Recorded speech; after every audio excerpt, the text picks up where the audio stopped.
Support किया था। माननीय उपसभापति महोदय, आज जो माइनिंग अमेंडमेंट बिल पर चर्चा हो रही है, इस चर्चा में काफ़ी सदस्यों ने भाग लिया है, लेकिन परिस्थिति अगर सामान्य रहती तो मुझे लगता है इससे अधिक भी सदस्य भाग लेते और अधिक बातें रखते। जिन सदस्यों ने भाग लिया और अपने सुझाव दिए उनमें श्री अरविंद माधव दवे जी हैं, श्री डेरेक ओ ब्रायन हैं, ए नवनिया कृष्णन, श्री कल्पतरु दास, श्रीमती सुधा रानी, श्री अशोक एस गांगुली, श्री रामदास आठवले जी, श्री तरुण विजय जी, श्री शरद यादव जी, श्री नरेश अग्रवाल जी, श्री तपन सेन जी, श्री सतीश मिश्रा जी, श्री बीपी सिंह जी, श्री दिग्विजय सिंह जी, श्री शेखर राय जी, श्री अनिल देसाई जी, श्री जयराम रमेश जी, श्री डी राजा साहब और श्री प्रकाश जावड़ेकर जी और श्री रविशंकर प्रसाद जी। इस बिल पर सभी सदस्यों ने अपनी बात रखने का प्रयत्न किया है, लेकिन जैसा मैंने पूर्व में कहा कि अगर बिल पर ही चर्चा करने का मानस होता और उतना समय मिलता तो मुझे लगता है कि माइनिंग मंत्रालय के लिए यह बहुत बड़ा अवसर प्राप्त होता। लेकिन जिन सदस्यों ने जो भी सुझाव दिए हैं, मैं उनके लिए आभार प्रकट करना चाहता हूं। माननीय उपसभापति महोदय, सारे देश के ध्यान में है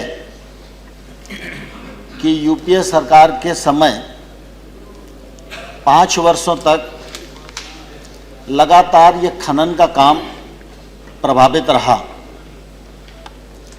अनेक प्रकार की बातें होती रहीं, देश बदनाम होता रहा। 2G स्पेक्ट्रम को लेकर, संदूर मामले को लेकर, कोल ब्लॉक्स के आवंटन को लेकर अनेक प्रकार के निर्णय हुए और उन निर्णयों से खनिज का क्षेत्र प्रभावित हुआ। अवैध माइनिंग को लेकर शाह कमीशन की स्थापना हुई। शाह कमीशन ने भी अवैध माइनिंग, परिवहन और भंडारण को लेकर कर्नाटक, गोवा, उड़ीसा के मामले में अपनी रिपोर्ट दी, उस पर से भी कार्रवाई हुई और उसके कारण देश में एक तौर से खनिज का संकट पैदा हो गया, मजदूरों के लिए रोजगार का संकट पैदा हो गया और उद्योग धंधों को नुकसान पहुंचने लगा। खनिज के क्षेत्र में आप देखेंगे तो 9-10 में आयरन ओर का प्रोडक्शन 218 मिलियन टन था और निर्यात 101 मिलियन टन था। 13-14 में अगर हम देखेंगे तो प्रोडक्शन 152 मिलियन टन हो गया और निर्यात 9 मिलियन टन पर रह गया। अगर हम माइनिंग प्रकरणों के निराकरण की स्थिति को देखेंगे तो 2010 में 68 माइनिंग लीज का आवंटन का प्रायर अप्रूवल मंत्रालय के माध्यम से हुआ था, जो 13-14 में आकर 9 पर रुक गया। एक तरफ माइनिंग के जो केस हैं उनके डिस्पोजल पर भी प्रभावित हुए, प्रोडक्शन भी प्रभावित हुआ, निर्यात भी प्रभावित हुआ। हम 101 मिलियन टन निर्यात करते थे, अब हम 5.6 मिलियन टन आयरन ओर का आयात कर रहे हैं। जब ऐसी परिस्थिति खड़ी हुई तो निश्चित रूप से हम लोग मई 14 में सरकार में आए तो मैंने विभाग के अधिकारियों से बातचीत की और उस दौरान ये ध्यान में आया कि 63,000 से अधिक आवेदन राज्यों में और केंद्र में माइनिंग के ऐसे पड़े हुए हैं जिनका निराकरण नहीं हो पा रहा है। हम लोगों ने विभाग में बातचीत की, मैं स्वयं राज्यों में गया, वहाँ मुख्यमंत्री गणों से बातचीत की, राज्य के खनिज मंत्रियों से बातचीत की, सचिव स्तर पर बातचीत हुई, खनिज क्षेत्र में, इंडस्ट्री के क्षेत्र में, मजदूर के क्षेत्र में काम करने वाले तमाम सारे संगठनों से चर्चा हुई और उस चर्चा के आधार पर हम लोग इस दिशा में बढ़े कि जल्दी से जल्दी हमको संशोधन बिल लाना चाहिए और ये संशोधन बिल लाएंगे तभी ये काम आगे बढ़ेगा। और माननीय उपसभापति महोदय, जब हम इस बिल को बना रहे थे तो हम लोगों के सामने 2-3 उद्देश्य प्रमुख रूप से थे। पहला था आवंटन की प्रक्रिया में पारदर्शिता लाना, दूसरा था खनन को प्रोत्साहित करना, तीसरा था जहां जंगल है वहीं खनिज है और जहां खनिज है और जंगल है वहीं आदिवासी और गरीब आदमी है, उसके वेलफेयर और कल्याण के लिए भी कुछ न कुछ हमारी सरकार को सोचना चाहिए। और तीसरा उद्देश्य था कि जो माइनिंग के क्षेत्र में एक्सप्लोरेशन की आवश्यकता थी उससे हम लोग कहीं कम काम कर रहे हैं, इस आवश्यकता को भी हमें पूरा करने की दिशा में कदम बढ़ाना चाहिए। ऐसे 3-4 प्रमुख उद्देश्यों को लेकर हम लोगों ने ये बिल बनाया। हम शीतकालीन सत्र में लाना चाहते थे, विचार विमर्श की प्रक्रिया पूरी नहीं हो सकी और इस वजह से हम लोग 12 जनवरी को इसे ऑर्डिनेंस के रूप में लाए। मैंने पूर्व में भी अपनी बात में कहा था कि ऑर्डिनेंस देश के लिए पहली बार नहीं है, इसको प्रतिष्ठा का प्रश्न नहीं बनाया जाना चाहिए। माइनिंग का क्षेत्र प्रारंभ होगा तो देश की अर्थव्यवस्था में जो आज खनिज के क्षेत्र का योगदान विकास दर में 2% से अधिक का है, यह विकास दर बढ़ाने में योगदान करेगी। खनिज का क्षेत्र रोजगार को सृजन करने वाला है, यह रोजगार सृजन में योगदान करेगी और इसलिए सरकार ने मजबूरी में और व्यवस्था में देश की आवश्यकता को दृष्टिगत रखते हुए अगर कोई मार्ग अपनाया है तो मुझे लगता है उसे समर्थन मिलना चाहिए था, लेकिन दुर्भाग्य से वह परिस्थिति नहीं बन पा रही है। लेकिन माननीय उपसभापति महोदय, मैं आपके माध्यम से सभी सदन के सभी सदस्यों को बिल में जो प्रमुख रूप से कुछ प्रावधान हैं उन पर अपनी बात कहना चाहूँगा और उनका समाधान करना चाहूँगा। सामान्य तौर पर जब यूपीए सरकार ने बिल बनाया था तो वो बिल 2011 में लोकसभा में आया और लोकसभा में स्टैंडिंग कमेटी को रेफर हुआ। स्टैंडिंग कमेटी ने मई 13 में उसको वापस विभाग में भेजा, फिर वो दोबारा लोकसभा में नहीं आया, लोकसभा समाप्त हो गई। यूपीए सरकार भी इस दृष्टि से चिंतित थी कि इसमें सुधार होना चाहिए और इससे पहले भी प्लानिंग कमीशन ने होदा कमेटी बनाई थी, वो भी इस दृष्टि से चिंतित थे कि इस कानून में सुधार होना चाहिए। तो हमने तो उसी प्रक्रिया को आगे बढ़ाने का प्रयत्न किया और बहुत ही साफ नियत के साथ इस कानून को हम लोग लेकर आए। हाँ, इतना जरूर है कि जब वो बिल आया था यूपीए सरकार के समय, उस समय आवंटन की प्रक्रिया में ऑक्शन तो एक रास्ता था, लेकिन ऑक्शन के अलावा भी अनेक रास्ते थे। अब ऑक्शन और बाकी रास्ते भी अगर खुले रहें, ऑक्शन भी खुला हो और पहले आओ पहले पाओ यह नीति भी बनी रहे, तो मैं समझता हूं कि ऑक्शन के रूट का कौन उपयोग करेगा।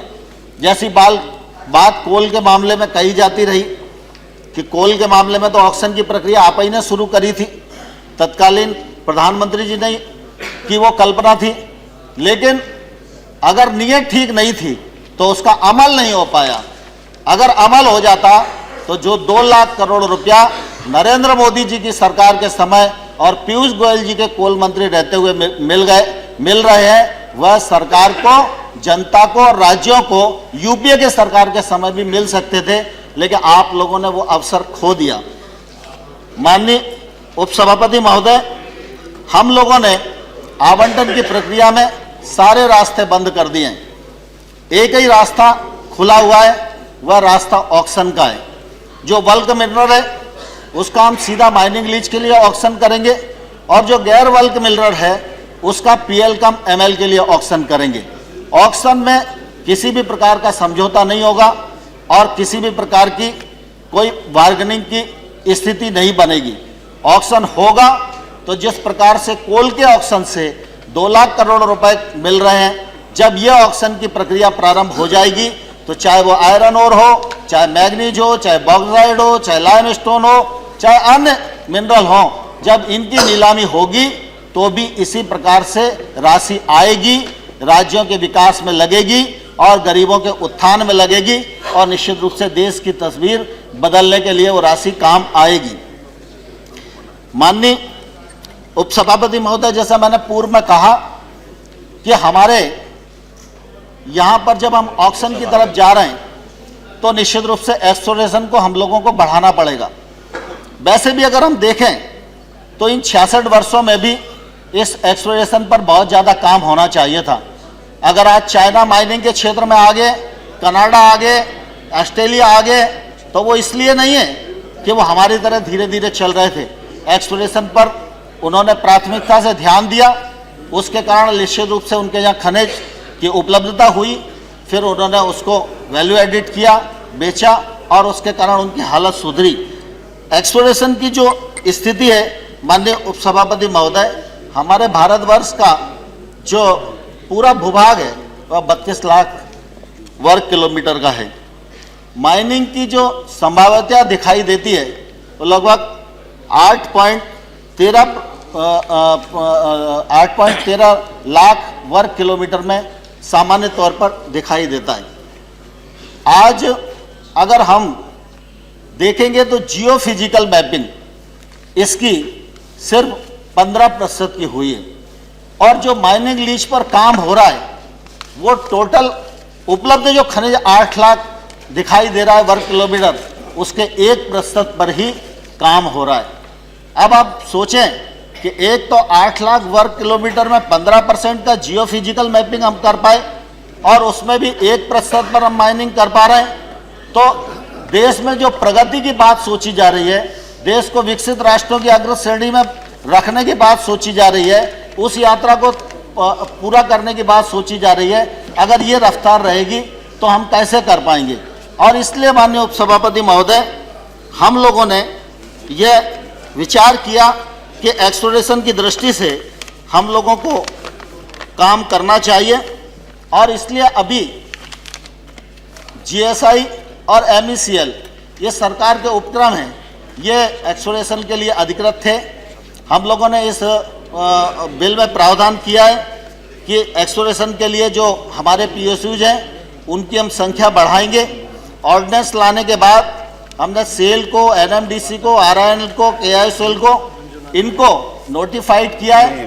राज्यों में हमने जाकर बात की है कि राज्य के जो पीएसयूज हैं वो एक्सप्लोरेशन के क्षेत्र में अगर आगे आना चाहते हैं तो केंद्र सरकार उनको नोटिफाई करना चाहेगी। और इसी के साथ माननीय उपसभापति महोदय, एक्सप्लोरेशन को बढ़ाने के लिए हम लोगों ने नेशनल मिलेट ट्रस्ट का प्रावधान किया है। यह नेशनल मिलेट ट्रस्ट का गठन होगा। रॉयल्टी की जो राशि है उसकी 2% राशि इस मिनरल ट्रस्ट में आएगी, और यह नेशनल मिलेट ट्रस्ट जो है ये इस बात की कोशिश करेगा कि एक्सप्लोरेशन को हम कैसे बढ़ावा दें। जहां राशि की आवश्यकता होगी वहां राशि भी प्रदान करेंगे, जहां सहयोग की आवश्यकता होगी वहां सहयोग की आवश्यकता को भी पूरा करेंगे, और जहां नीति बनाने की आवश्यकता होगी वहां नीति भी बनाएंगे। आज जो आवश्यकता हमारी सबसे बड़ी एक्सप्लोरेशन की है, उस आवश्यकता के लिए हम लोगों ने नेशनल मिनरल ट्रस्ट बनाया है। यह निश्चित रूप से इस आवश्यकता को पूरा करेगा, यह प्रावधान हम लोगों ने किया है। माननीय उपसभापति महोदय, कई बार चर्चा में ये बात की जाती है कि पट्टे की अवधि इसमें 50 वर्ष कर दी गई है। मैं सभी सदस्यों के संज्ञान में यह बात लाना चाहता हूं कि हम लोगों ने 50% की है, यह बात सही है, लेकिन पहले जो पट्टे की अवधि थी वो 30 वर्ष हुआ करती थी और 20 वर्ष का डीम्ड रिन्यूअल हुआ करता था, और 20 वर्ष के बाद जो सेकंड रिन्यूअल की स्थिति आती थी वो रिन्यूअल अनंत काल तक चलता था। कुछ लोगों को माइंस आज़ादी के पहले से भी मिली हुई हैं, वो माइंस भी आज तक चल रही हैं। भारतीय जनता पार्टी की सरकार है कि हमने अनंत काल तक की सीमा को घटाकर 50 साल पर लाकर खड़ा कर दिया और हमने तय कर दिया कि 50 साल के बाद हर खदान को नीलाम किया जाएगा, किसी का स्वामित्व और अधिकार उस पर नहीं रहेगा।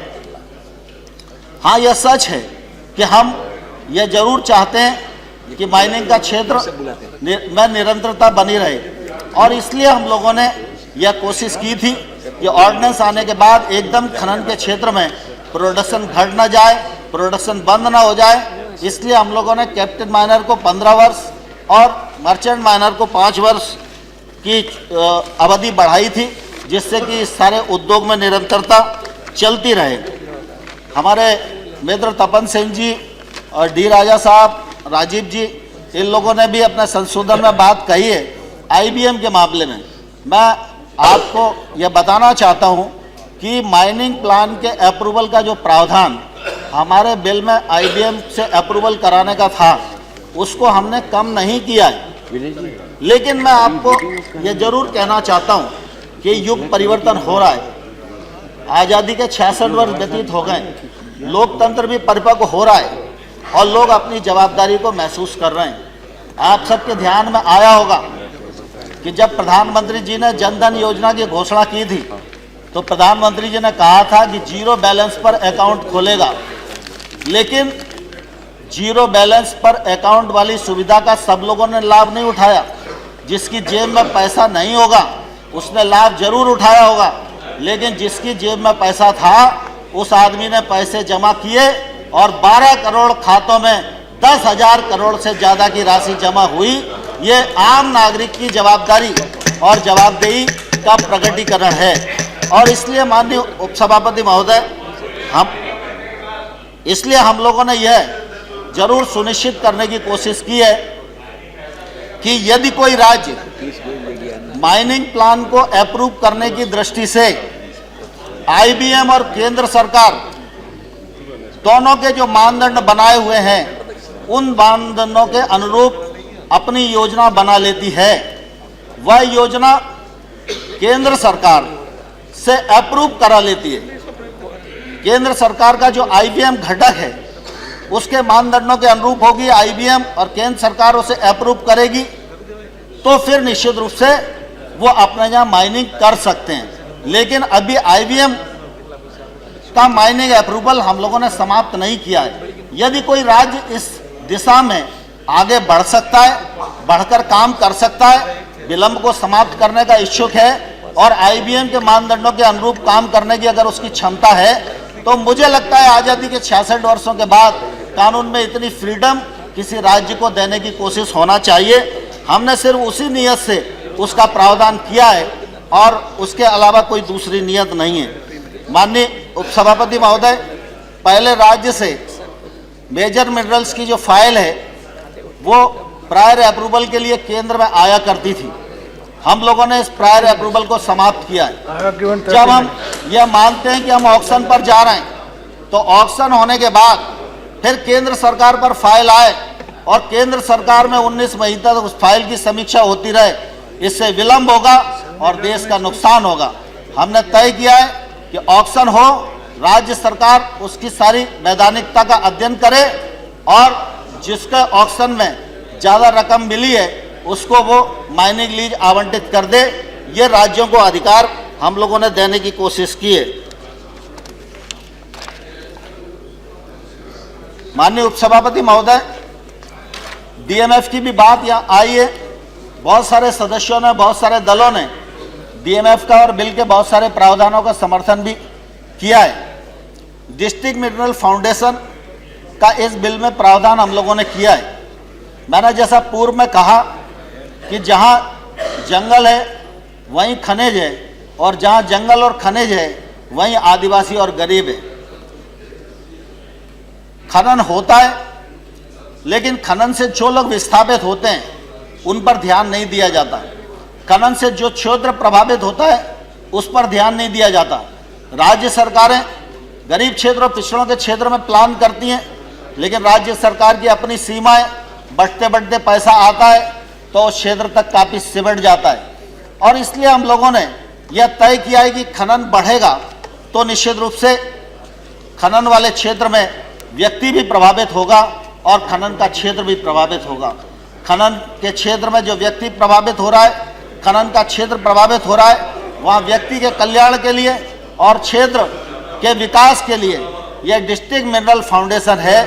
इस डिस्ट्रिक्ट मिनरल फाउंडेशन में जो रॉयल्टी मिल रही है 30 minutes. उस I have given 30 minutes. 30 minutes. उस रॉयल्टी के बराबर उस रॉयल्टी की राशि का 1/3 से अधिक ना हो, इतनी राशि डिस्ट्रिक्ट मिनरल फाउंडेशन 30 minutes ही आगे उनको माननीय रिप्लाई करने दो सभापति क्या बैठिए 30 minutes I have given 30 minutes I have given let him speak बोलिए माननीय उपसभापति जी, अभी कितना मिनट हम लोगों ने 20 minutes हो गए इसलिए डीएमएफ का ये प्रावधान रखा है और ये डीएमएफ की जो राशि जाने वाली है ये उसी डिस्ट्रिक्ट में खर्च होने वाली है, जो उसी क्षेत्र में खर्च होने वाली है जहां खनन से व्यक्ति और क्षेत्र प्रभावित हो रहा है। एक मुश्त राशि होगी, वह राशि निश्चित रूप से उस क्षेत्र में परिवर्तन लाएगी, ऐसा मुझे पूरा विश्वास है। इसलिए डीएमएफ का प्रावधान हम लोगों ने इस बिल में करने की कोशिश की है। माननीय उपसभापति महोदय, अवैध माइनिंग की चर्चा हमारे देश में काफ़ी हुई है और कर्नाटक राज्य हो उसके मामले में भी जो माइनिंग का काम रुका वो सबके सामने जग जाहिर है। पिछले दिनों जो बिल था उस बिल में ये प्रावधान था कि अवैध माइनिंग में जो व्यक्ति पकड़ा जाएगा उस पर 2 वर्ष की सजा होगी और जुर्माना 25,000 होगा। माइनिंग के क्षेत्र में कोई भी व्यक्ति माइनिंग के क्षेत्र में कोई भी व्यक्ति अवैध माइनिंग का अगर धंधा करता है तो 25,000 रुपये जुर्माना देना उसके लिए बहुत बड़ी बात नहीं होती। और इसलिए माननीय उपसभापति महोदय, हम लोगों ने 2 साल की सजा को बढ़ाकर 5 साल की सजा की है और जो जुर्माना था उसको 5 लाख रुपया प्रति हेक्टर के हिसाब से जुर्माना तय किया है। जब 5 लाख रुपया प्रति हेक्टर के हिसाब से जुर्माना होगा तो अगर किसी के पास 20 हेक्टर की माइंस है तो निश्चित रूप से वो जुर्माना बढ़ के बड़ी राशि होगी, तो इस पर नियंत्रण करने की कोशिश की जा सकती है। ऐसी हम लोगों की कोशिश है। हम लोगों ने राज्य सरकारों को विशेष न्यायालय बनाने का भी प्रावधान किया है। अगर विशेष न्यायालय बनेंगे तो अवैध माइनिंग के केस जल्दी जाएंगे, जल्दी उनका डिस्पोजल होगा, अवैध माइनिंग भी रुकेगी और जो लोग पकड़े जाएंगे उनसे जो राशि आएगी वो सरकारी खजाने में भी आएगी और निश्चित रूप से हम सब लोग उस दृष्टि से इस काम को करने में सफल होंगे। माननीय उपसभापति महोदय, यह सच है कि हम लोगों ने केंद्र सरकार के पास कुछ शक्तियां रखने के विचार किया है, लेकिन जो शक्तियां केंद्र सरकार के पास रखने की बात है उसमें राज्यों के प्रति किसी भी प्रकार के हस्तक्षेप की मंशा केंद्र सरकार की नहीं है। जहां हम एक और 24 मिनरल के स्थान पर 55 मिनरल राज्यों को दे रहे हैं, प्रायर अप्रूवल को हम समाप्त कर रहे हैं, आईबीएम के अप्रूवल को भी राज्य चाहे तो हम समाप्त करने को तैयार हैं। तो राज्य के किसी मामले में हस्तक्षेप करें, यह भारतीय जनता पार्टी की सरकार की नीयत बिल्कुल भी नहीं है। लेकिन हम यह जरूर कहना चाहते हैं कि अगर एक माइनिंग का प्रकरण साल भर में निराकृत होना चाहिए तो उसकी समय सीमा जरूर निर्धारित की जानी चाहिए और समय सीमा अगर निर्धारित हो जाएगी तो निश्चित रूप से समय सीमा अगर निर्धारित हो जाएगी तो निश्चित रूप से हम सब लोग जल्दी से जल्दी केसों का डिस्पोजल कर सकेंगे। कई बार माइनिंग के क्षेत्र में देखने में आता है कि एक प्रकरण ऐसा है जो 29 साल से चल रहा है, जिले से लेकर और दिल्ली तक वो घूम रहा है लेकिन 29 साल में भी उसका निराकरण नहीं हुआ। और इसलिए माननीय उपसभापति महोदय, हम लोग ये चाहते हैं कि राज्य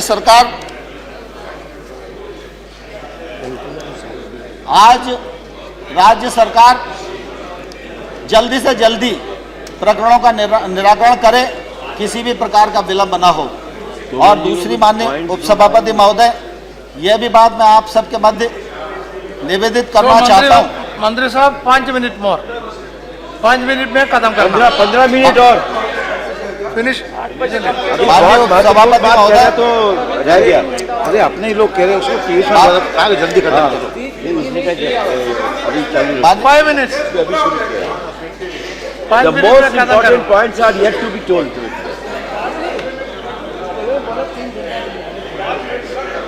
माननीय उपसभापति महोदय, अब शुरू हुआ है। दूसरा मैं ये कहना चाहता हूँ कि केंद्र सरकार जब बिल ला रही है, खनिज पॉलिसी बना रही है, तो इसका क्रियान्वयन हो, 100% क्रियान्वयन हो और इसका देश का फायदा हो, यह भी जरूरी है। और इसका एग्जीक्यूशन कराना यह केंद्र सरकार की जवाबदारी है और इसलिए हम अपनी जवाबदारी से मुक्त नहीं होना चाहते हैं। माननीय उपसभापति महोदय, हम लोगों ने यह भी इसके माध्यम से एक कोशिश की है और विलंब को समाप्त करने की यह भी कोशिश है। अभी तक सामान्यतः आरपी के लिए जो कंसेशन दिया जाता था वो 10,000 वर्ग किलोमीटर के लिए दिया जाता था और पीएल के लिए 25 वर्ग किलोमीटर का दिया जाता था और जब एमएल दी जाती थी तो 10 किलोमीटर की दी जाती थी। कुछ क्षेत्रों में और कुछ खनिजों में ऐसा ध्यान में आता है कि ये जो मानदंड बने हुए हैं इनको बढ़ाने की आवश्यकता है। तो इसलिए माननीय उपसभापति महोदय, हम लोगों ने तय किया है कि राज्य सरकार यदि ऐसी आवश्यकता महसूस करेगी और केंद्र को कहेगी तो एक बार में ही उस खनिज या उस क्षेत्र में इस प्रकार की सीमा को बढ़ाया जा सकता है जिससे कि बार बार केंद्र के पास किसी प्रकरण को आने की आवश्यकता न पड़े। पहले आरपी कुछ ही लोग करते थे, बड़ी मिन्नत से उन्हें मिलती थी। अब आरपी के लिए हमने अनेक लोगों को आमंत्रित किया है। कुछ लोग देश हित में काम करना चाहते हैं, कुछ लोग रिसर्च करना चाहते हैं, वो आएंगे तो रिसर्च परमिट के लिए उनको कोई भी दिक्कत नहीं होगी। लेकिन हमने ये जरूर तय किया है कि जिसे जो आरपी करेगा, आरपी करने के बाद उसको पीएल और एमएल का अधिकार नहीं होगा। और इसलिए माननीय उपाध्यक्ष महोदय, हम लोगों ने ऐसे प्रावधान करने का प्रयास किया है जिससे कि इस बिल में पारदर्शिता भी बढ़ने वाली है, मिडलाइजेशन भी बढ़ने वाला है, देश की अर्थव्यवस्था में भी खनिज क्षेत्र का योगदान बढ़ने वाला है, बड़ी मात्रा में रोजगार का सृजन होने वाला है, बड़ी मात्रा में इंडस्ट्री को प्रोत्साहन मिलने वाला है। और जो माइनिंग का क्षेत्र एक तौर से बदनामी का क्षेत्र हो गया था, वह बदनामी का क्षेत्र खत्म होके यह माइनिंग का क्षेत्र एक तौर से अच्छे और गति बढ़ाने वाले क्षेत्रों में इसकी गिनती होगी। इसलिए माननीय उपसभापति महोदय, मैं आपके माध्यम से सदन के सभी सदस्यों को और सभी दल के नेताओं को यह अनुरोध करना चाहता हूं कि जो बिल हम लोग लेकर आए, यह बिल पारदर्शिता बढ़ाने वाला है, यह बिल रोजगार को सृजित करने वाला है, यह बिल देश की विकास दर बढ़ाने वाला है, यह बिल जवाबदेही बढ़ाने वाला है और यह बिल देश को आगे ले जाने में सहायक हो जाने वाला है। इसलिए इस बिल को पारित करने की कृपा करें। बहुत बहुत धन्यवाद। और बोलिए।